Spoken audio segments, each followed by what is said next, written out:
Good morning, student.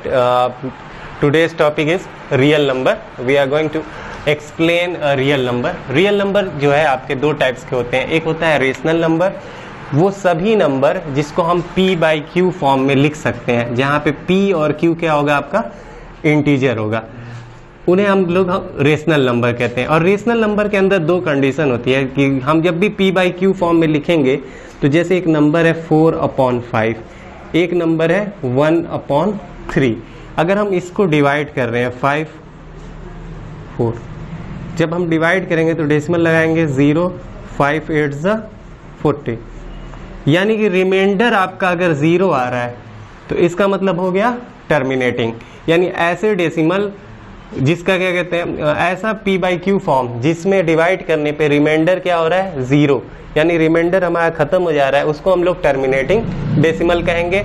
और दूसरा होता है जैसे यहाँ पे 1/3, अगर हम 3 को 1 से डिवाइड करते हैं तो 3 को 1 से डिवाइड करते हैं तो डेसिमल यहाँ लगाएंगे 0, 3 3 9, अगेन 3 3 9. इसी तरह ये कंटिन्यू चलता रहेगा, तो इसका मतलब ये 0.333 और कंटिन्यू. तो ऐसे नंबर जो बार बार रिपीट होते हैं उनको हम लोग रिपीटिंग डेसिमल या रिकरिंग डेसिमल कहते हैं. रेशनल नंबर के दो टाइप्स हैं, एक आपका क्या हो गया टर्मिनेटिंग और एक हो गया आपका रिपीटिंग. और इनको छोड़कर जितने भी नंबर हैं, जैसे कि जो नंबर जो ना तो रिपीट कर रहे हो ना ही आपके टर्मिनेट हो रहे हैं, यानी जो नंबर ना रिपीट कर रहे हैं ना ही आपके टर्मिनेट हो रहे हैं, तो ऐसे नंबर को हम लोग कहते हैं इर्रेशनल नंबर. जैसे एग्जांपल के तौर पे अगर हमारे पास एक नंबर है 0.315387, यहाँ पे क्या है, कोई भी नंबर हमारा रिपीट नहीं कर रहा है और ये कंटिन्यू टर्मिनेट भी नहीं कर रहा है, तो ऐसे नंबर को हम लोग इर्रेशनल नंबर कहते हैं. इर्रेशनल नंबर की एक और एग्जांपल है, जैसे पाई की वैल्यू अगर आप देखेंगे तो 3, 1, 4 एंड सो ऑन, इसी तरह कंटिन्यू चली जाती है और कहीं भी रिपीटेशन नहीं होता है. उसी तरह जितने भी रूट्स में होते हैं, रूट्स के अंदर जितने नंबर हो गए, जैसे √3, क्यूब रूट 5, और जितने भी रूट्स के अंदर जो नंबर होते हैं उनको हम लोग कहते हैं इर्रेशनल नंबर. इस तरह से रेशनल और इर्रेशनल नंबर आपको समझ में आ गया होगा. हाँ, तो अब हमारा क्लास 10th की जो टॉपिक शुरू होती है वो यहीं से शुरू होती है, यूक्लिड डिवीजन लेमा. लेमा क्या होता है कि कोई भी एक प्रूवन स्टेटमेंट होता है जिसके थ्रू हम लोग नेक्स्ट कोई भी स्टेटमेंट को प्रूफ करते हैं. तो यूक्लिड डिवीजन लेमा, जैसे कि हम लोग जानते हैं कि dividend equal to divisor in multiply by quotient plus remainder. जैसे कोई भी अगर हम नंबर ले, अगर हम डिवाइड कर रहे हैं, जैसे यहाँ पर हमारा 20 और इसको हम डिवाइड कर रहे हैं 3 से, तो 3 6 18, यहाँ पर रिमाइंडर क्या हो जाएगा 2. तो 3 यहाँ पर क्या है डिवाइजर, 6 आपका कोसेंट है और रिमाइंडर हमारा क्या आ रहा है 2, और 20 क्या है डिवीजर. तो जब हम इस पॉइंट पे रखेंगे कि डिविडेंड कितना है हमारा 20 और डिवाइजर कितना है 3, कोसेंट हमारा 6 और प्लस रिमाइंडर कितना है 2, तो 3 6 18 और प्लस 2 इक्वल टू क्या हो जाएगा 20. यानी जो भी अगर डिवीजर है वो क्या होता है, डिविडेंड जो है वो divisor multiply by quotient plus remainder होता है.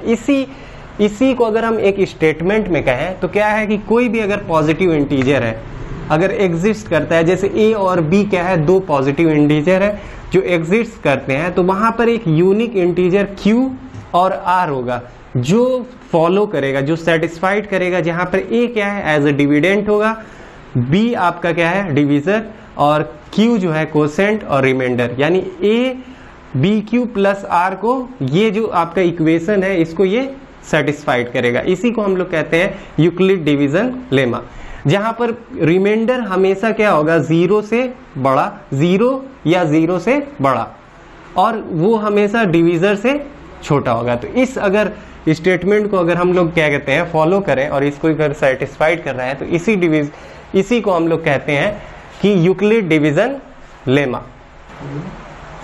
हाँ, अब आपकी एक्सरसाइज जो है एनसीईआरटी की एक्सरसाइज 1.1 में अब हम डिवीजन यूक्लिड डिवीजन लेमा की हेल्प से किस तरह से हम एचसीएफ निकालेंगे उसके बारे में हम लोग पढ़ेंगे। तो सबसे पहला क्वेश्चन क्या है कि use Euclid division algorithm to find HCF of 135 and 225। तो इसमें सबसे पहले हम क्या करेंगे कि कौन सा नंबर ग्रेटर है उसको हम लोग डिविडेंड बनाएंगे और जो नंबर स्मॉलर है उसको हम लोग डिवीजर बनाएंगे। तो यहाँ पे हम 135 को डिवाइड कर रहे हैं 225 को डिवाइड कर रहे हैं 135 से, तो यहाँ पर रिमाइंडर कितना आ जा रहा है 90। तो हमको पता है कि Euclid division lemma a = bq plus r के फॉर्म में लिखते हैं। अब a = bq, तो a यहाँ पर डिविडेंड है, तो डिविडेंड की जगह हम लोग लिखेंगे 225 और डिवीजर आपका कितना है 135। कोसेंट आपका क्या है 1 प्लस रिमाइंडर आपका 90। अब हमको देखना है कि रिमाइंडर 0 है, तो यहां पे हम देख रहे हैं रिमाइंडर हमारा क्या है 90। Remainder is not equal to 0, तो remainder is not equal to 0 then again, यानी आपको एक स्टेप और करना होगा।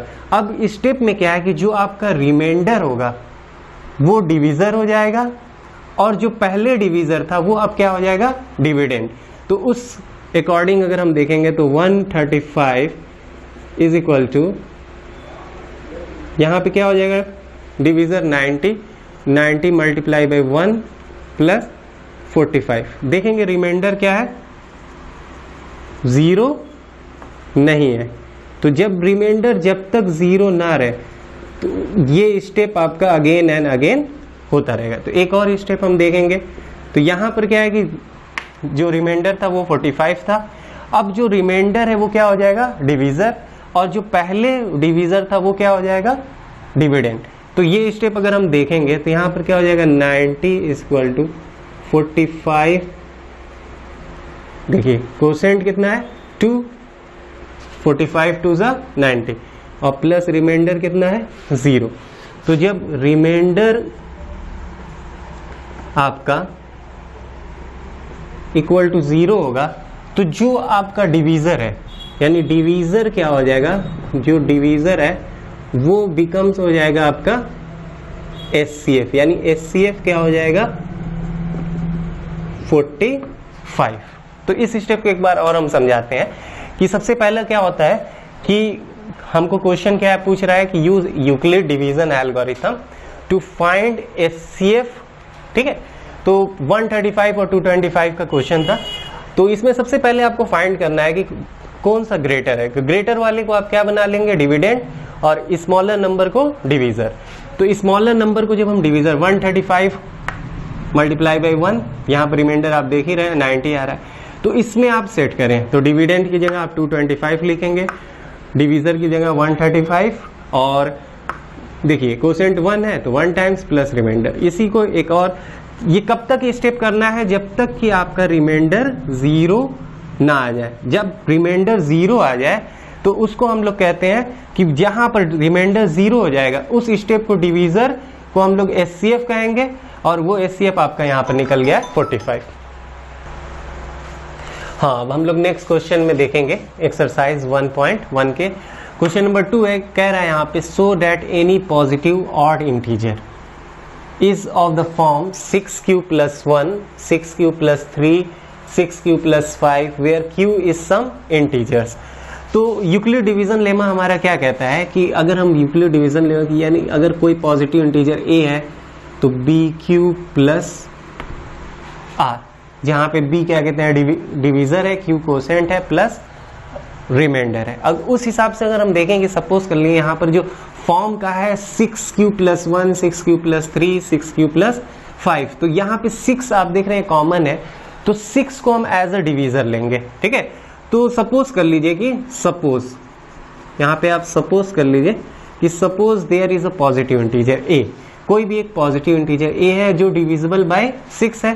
तो अगर हम क्या कहते हैं यूक्लिड डिवीजन लेमा के अकॉर्डिंग देखेंगे तो हमको पता है कि रिमाइंडर हमेशा क्या होता है डिवीजर से छोटा, डिवीजर से हमेशा क्या होता है छोटा और 0 के बराबर या 0 से बड़ा। तो उस हिसाब से रिमाइंडर क्या हो जाएंगे, r इक्वल टू 0 1 2 3 4 5। अब इसको अगर हम पुट करें, जैसे कि मान लो सपोज कर लो कि पहला कंडीशन है a इक्वल टू 6। अब जिसे q के फॉर्म में लिखना है तो हम q के फॉर्म में अभी ना लिख के एक स्टेप बाद लेंगे। तो हम सपोज कर लें कि वहां पे कोसेंट जो है m है, तो पहला 6m और प्लस रिमाइंडर क्या हो जाएगा 0 है, तो यानी प्लस r हम नहीं जोड़ेंगे।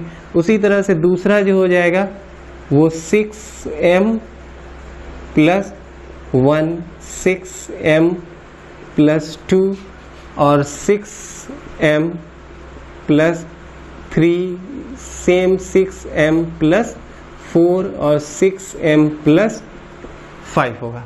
ठीक है, तो सबसे पहला कंडीशन केस फर्स्ट में अगर हम देखें तो देखते हैं कि हमको पता है कि कोई भी अगर ऑड इंटीजर होता है, ऑड इंटीजर होता है वो क्या किस फॉर्म में होता है 2q प्लस 1, यानी 2 से डिविजिबल कोई नंबर अगर उसमें हमने 1 ऐड कर दिया तो वो क्या होता है हमारा ऑड इंटीजर। तो हमको ये फाइंड यहाँ पर क्या करना है ऑड इंटीजर।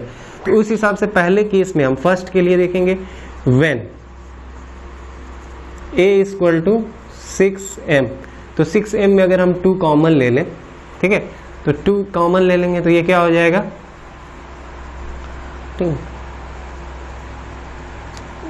आप इसकी जगह q भी लिख सकते हैं, q का अगर फॉर्म है तो q भी लिख सकते हैं, इसमें कोई कमी नहीं होगी। ये आपका q हो जाएगा, तो 6q plus 3 6q plus 4 and so on. m की जगह कोसेंट हम लोग ले रहे हैं, ठीक है। तो यहाँ पे 6q अगर हम ले रहे हैं तो 2 हम कॉमन ले रहे हैं। अगर 2 कॉमन है तो इसका मतलब ये इवन है, अगर 2 कॉमन प्लस 1 है तो इसका मतलब ये ऑड है। तो a इक्वल टू 6q अगर ले हम तो यहाँ पे हम क्या देखेंगे 3q, तो इसको हम लोग क्या कहेंगे इवन। दूसरा कंडीशन जो है उसके अंदर हम देखेंगे कि when a equal to 6q plus 1, तो यहाँ पर हम 2 कॉमन लेंगे तो क्या हो जाएगा 3q प्लस 1। तो यहाँ पर अगर देखिए 3q कॉमन ले रहे हैं, 2 ये कौन सा फॉर्म आ जा रहा है 2q प्लस 1। अगर इसको हम पूरे को अगर सपोज कर लें कि इंटीजर, तो ये क्या हो जाएगा 2q प्लस 1 का फॉर्म है। तो इस अकॉर्डिंग ये क्या हो गया हमारा, ये एक तरह से 2q प्लस 1, तो ये हमारा क्या हो जाएगा ऑड। तो ऑड के लिए पहला क्या हो गया 6q प्लस 1, यानी कि 6q प्लस 1 क्या हो गया आपका ऑड, ठीक है। सेम ऐसे ही आप क्या कहते हैं थर्ड कंडीशन में देखेंगे, तो थर्ड कंडीशन वाले को हमको नहीं देखना है, अगर हम फोर्थ में देखते हैं, क्योंकि हमें यहाँ पर लिया हुआ है कि 6q प्लस 1 6q प्लस 3 और 6q प्लस 5 है, लेकिन फिर भी हम चेक करते हैं 6q प्लस 2 के लिए, ठीक है। यहाँ पे लिख सकते हैं कि when a equal to 6q plus 2, तो अगर आप 2 कॉमन लेंगे तो क्या हो जाएगा ये 3q प्लस 1 हो जाएगा, ये हमारा इवन होगा, ठीक है। अब हम फोर्थ कंडीशन देखेंगे, तो वहां पे क्या हुआ है कि a इक्वल टू दिया हुआ है 6q प्लस 3, तो 6q प्लस 3 को हम क्या लिख सकते हैं 6q प्लस 2 प्लस 1 भी तो लिख सकते हैं, 3 को 2 प्लस 1 लिख सकते हैं। तो इसको जब हम 2 कॉमन लेंगे तो यहाँ पे क्या बचेगा 3q प्लस 1 और साथ में ये 1, तो ये एक तरह से क्या हो गया ऑड, यानी कि 6q प्लस 3 भी आपका क्या है ऑड है, ठीक है, समझ में आया। 6q प्लस 3 आप लीजिए, तो 6q प्लस 3, तो 3 को आप ब्रेक कर दीजिए, तो 2 प्लस 1, ठीक है। 2 प्लस 1 में अगर हम ब्रेक करेंगे तो ये जब हम 2 कॉमन लेंगे तो यहाँ से यहाँ तक का जो कॉमन है तो ये क्या हो जाएगा 3q प्लस 1 और साथ में एक प्लस 1 और आ गया। तो ये एक तरह से इसको पूरे को हम इंटीजर कह सकते हैं ना, इंटीजर में 1 जोड़ें मल्टीप्लाई करें इंटीजर से तो इंटीजर आएगा, तो ये 2q प्लस 1 का फॉर्म है। तो जब ये फॉर्म आएगा तो इसको हम लोग कहते हैं ऑड।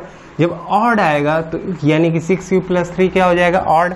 इसी तरह हम नेक्स्ट हम देखेंगे जब a equal to 6q plus 4 है, तो जब 6 क्यूब प्लस 4 है, इसके अंदर हम 2 कॉमन ले लें तो ये क्या हो जाएगा 3 क्यूब प्लस 2, ये हो जाएगा आपका इवन। इसको हमको देखना ही नहीं है, हमको सिर्फ ऑड प्रूफ करना है। इस तरह से नेक्स्ट करेंगे a equal to 6 cube plus 5। अब 6 क्यूब प्लस 5 को हम लोग क्या लिख सकते हैं कि नहीं? 6 क्यूब प्लस 5 को लिखेंगे 6 क्यूब प्लस 4 प्लस 1, यानी 5 को हम 4 प्लस 1 लिख सकते हैं। अब इसको अगर हम 2 कॉमन लें तो यहाँ पे क्या होगा 3 cube plus 2 plus 1।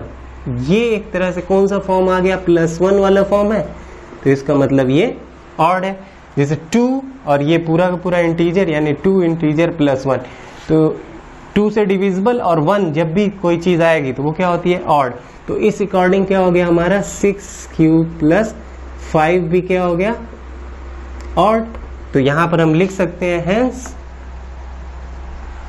We proof, hence 6 cube plus 1, 6 cube plus 3, 6 cube plus 5 are odd, positive odd integer. Hope आपको ये वाला क्वेश्चन समझ में आया होगा। हाँ, नेक्स्ट क्वेश्चन हमारा जो है क्वेश्चन नंबर 5 है। Use division lemma to show that cube of any positive integer is of the form 9m plus 1, 9m plus 8। तो इसके लिए सबसे पहले हमको यूक्लिड डिवीजन लेमा को सपोज करना होगा कि एक पॉजिटिव इंटीजर a है जो कि डिविजिबल बाय 3 है। यहाँ पर 9m का फॉर्म है तो हमको 9 का फैक्टर लेना होगा जो कि 3 है, तो a डिविजिबल बाय 3, तो इस हिसाब से 0 और जो रिमाइंडर होगा वो 0 या 0 के इक्वल, और तो r इक्वल टू हमारे क्या हो जाएंगे 0, 1 एंड 2। तो यहाँ पे 3 कंडीशन बनेगी। पहला कंडीशन जो है a इक्वल टू क्या हो जाएगा हमारा, देखिए 0, 1, 2, तो a पहला हो जाएगा हमारा 3q, ठीक है। दूसरा जो हो जाएगा यहाँ पे रिमाइंडर हमारा क्या हो गया 0, यानी अगर इस फॉर्म में हम अगर लिखें हम a equal to b q plus r का अगर हम फॉर्म दें तो जो पहला कंडीशन होगा वो a इक्वल टू क्या हो जाएगा 3q होगा। दूसरा जो होगा वो a equal to 3q plus 1 होगा, और तीसरा जो कंडीशन होगा वो a equal to 3q plus 2 होगा। यानी 3 केसेस आएंगे। Case 1 a equal to 3q, case 2 a equal to 3q plus 1, और केस थर्ड जो है a equal to 3q plus 2 है। समझ में आया? अब देखिए हम सबसे पहले हम लोग केस फर्स्ट को लेकर सॉल्व करेंगे। तो a इक्वल टू हमारा क्या है 3q, और क्वेश्चन में क्या है cube of any positive integer, cube of any positive integer, यानी यहाँ इस पे हमको क्या करना होगा क्यूब करना होगा। तो a का क्यूब करेंगे तो 3q का भी हमको क्यूब करना होगा। तो ये हो जाएगा आपका 3 3 9 3 27 क्यूब। अब देखिए जिस फॉर्म में हमको लिखना है 9m का फॉर्म है तो 9 हम कॉमन लेंगे, तो ये क्या हो जाएगा 9 कॉमन लेंगे तो 9 3 26। तो ये देखिए अगर हम किसी भी इंटीजर का क्यूब करते हैं तो वो भी क्या होगा इंटीजर होगा। तो इस हिसाब से ये जो फॉर्म आ गया वो क्या हो जाएगा 9m, जहां पर where m equal to 3q। ठीक है, अब हमारा केस थर्ड में देखते हैं, sorry case second. Case second में हम क्या करेंगे a equal to 3q plus 1 लेंगे। तो a क्यूब हमारा क्या हो जाएगा 3q प्लस 1 का होल क्यूब, उस हिसाब से हमारा क्यूब कर रहे हैं। तो यहाँ पे क्या हो जाएगा 327 क्यूब प्लस 1 क्यूब और प्लस 3a इंटू b जो है सेकेंड कंडीशन यानी 1 होगा। अब देखिए इसके अंदर भी अगर हम चाहें तो ये इसको हम और एक्सपेंड कर सकते हैं। तो ये हमारा क्या हो जाएगा 27 क्यूब क्यूब प्लस 3 3 ज़ा 9 क्यूब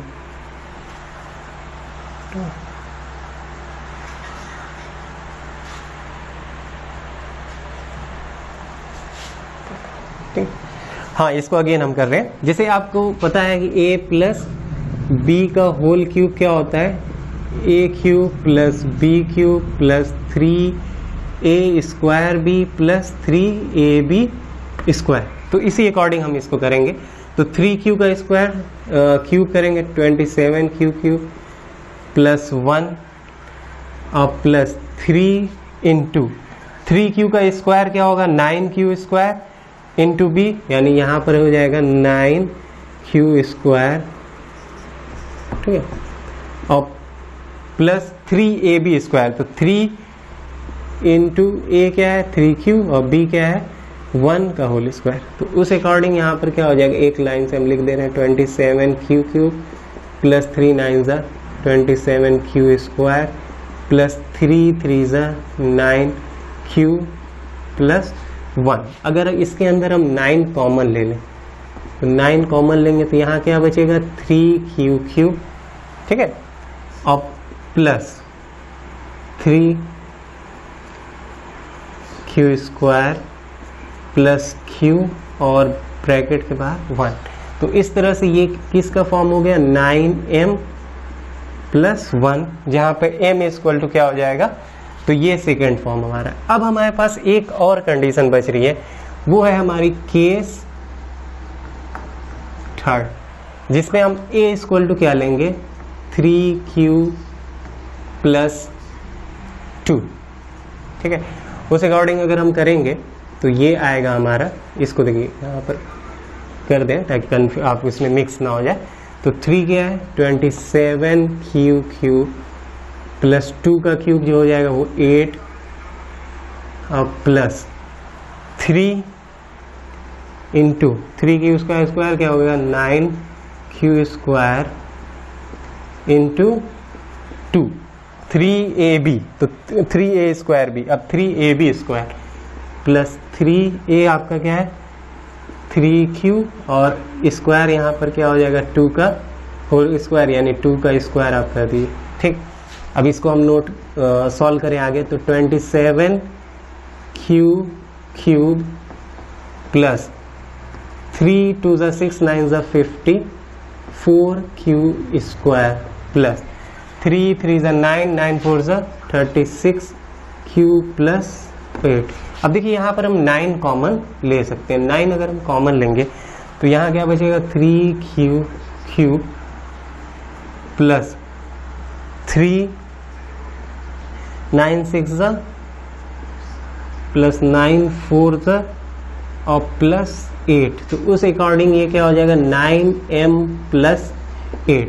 तो देखिए 3 कंडीशन है। पहले कंडीशन में हमारा जो आया है वो क्या है 9m का फॉर्म आया, दूसरे कंडीशन में हमारा 9m प्लस 1 का फॉर्म आया है, और तीसरे वाले कंडीशन में 9m प्लस 8 का है। तो थस हम लोग कह सकते हैं Q of any positive integer form कौन सा होगा 9m प्लस 1 और 9m प्लस 8। इसी तरह आपको ये क्वेश्चन होप कि समझ में आया होगा।